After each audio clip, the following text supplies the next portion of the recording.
नमस्कार दोस्तों, आज मैं आपके लिए श्रावण मास की शिवरात्रि व्रत की कथा लेकर आई हूँ। सावन माह का पूरा महीना भगवान शिव को समर्पित है और उनकी पूजा के लिए शुभ होता है। इसीलिए सावन मास में पड़ने वाले हर उपवास और तिथि को शुभ माना गया है। हर महीने की कृष्ण पक्ष की चतुर्दशी पर शिवरात्रि मनाई जाती है, जिसे मासिक शिवरात्रि कहा जाता है।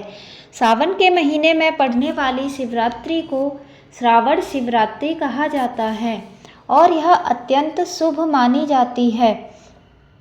शिवरात्रि के दिन विशेष श्रावण मास में उपवास, रात्रि जागरण और शिवलिंग पर बेलपत्र, जल, दूध आदि समर्पित करने से सौभाग्य, दीर्घायु और मोक्ष की प्राप्ति होती है। इस दिन शिवजी और पार्वती जी की पूजा करनी चाहिए। रोली, मौली, चावल, पान, सुपारी, लौंग, इलायची, चंदन, दूध, दही, घी, चीनी, शहद, फल फूल, धतूरा, बेलपत्र आदि प्रसाद चढ़ाकर धूप दीप जलाकर रात को जागरण करना चाहिए। 4 बार आरती करनी चाहिए। शिवजी का भोग लगाकर सबको प्रसाद बांटना चाहिए। लिंग पुराण के अनुसार विशेष सावन शिवरात्रि को भगवान शिव का विशेष महत्व है। लिंग पुराण में कहा गया है, शिवरात्रि के दिन विशेष श्रावण मास में भगवान शिव की विशेष कृपा मिलती है।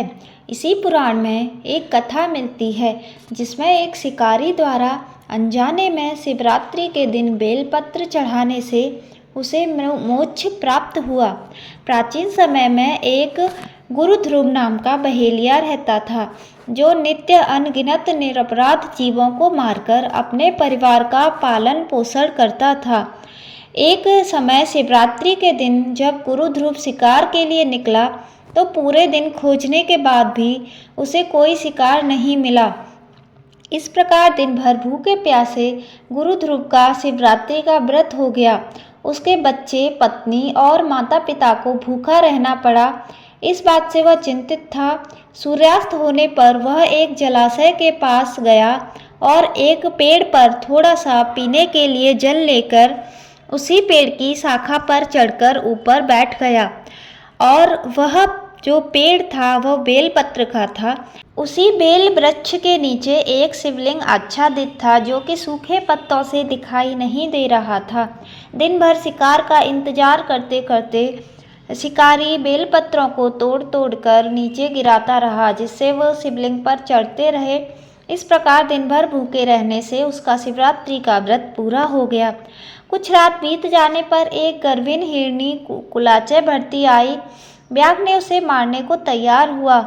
वह भयाकुल हिरनी दीनवाणी में बोली, हे व्याघ्र, मैं अभी गाभिन हूँ, मेरे प्रसव का समय नज़दीक है, इसीलिए इस समय मुझे मत मारो। प्रजनन क्रिया के बाद मैं शीघ्र आ जाऊंगी। बहेलिया उसकी बातों को मान गया।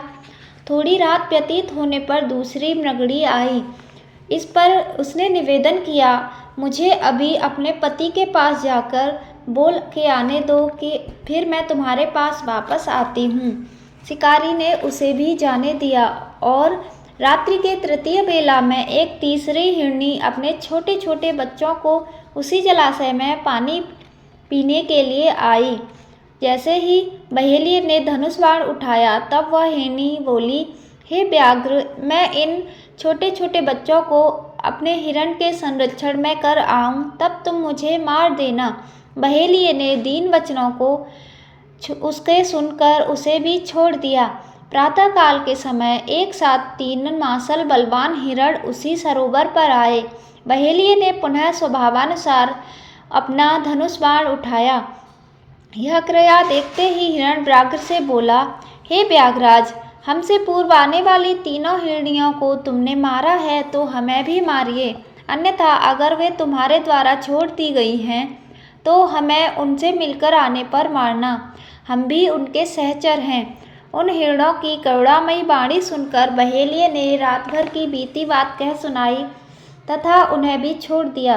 अनजाने में ही शिवलिंग पर जल बेलपत्र चढ़ने से उसका शिवरात्रि का व्रत पूर्ण हुआ। वह दिन भर भूखा रहा और रात्रि जागरण करने से शिवजी उससे प्रसन्न हो गए थे। उसका हृदय बिल्कुल परिवर्तित हो गया था। सुबह के समय जब सभी हिरणों का परिवार उसके सामने आया तो उसने कहा कि तुम सब का जीवन सफल है, तुम सब यहाँ से निर्भय होकर जा सकते हो, मैं तुम्हें नहीं मारूंगा। यह सब उसका शिवरात्रि का व्रत पूरा होने से हुआ था। उसका हृदय बिल्कुल परिवर्तित हो गया था।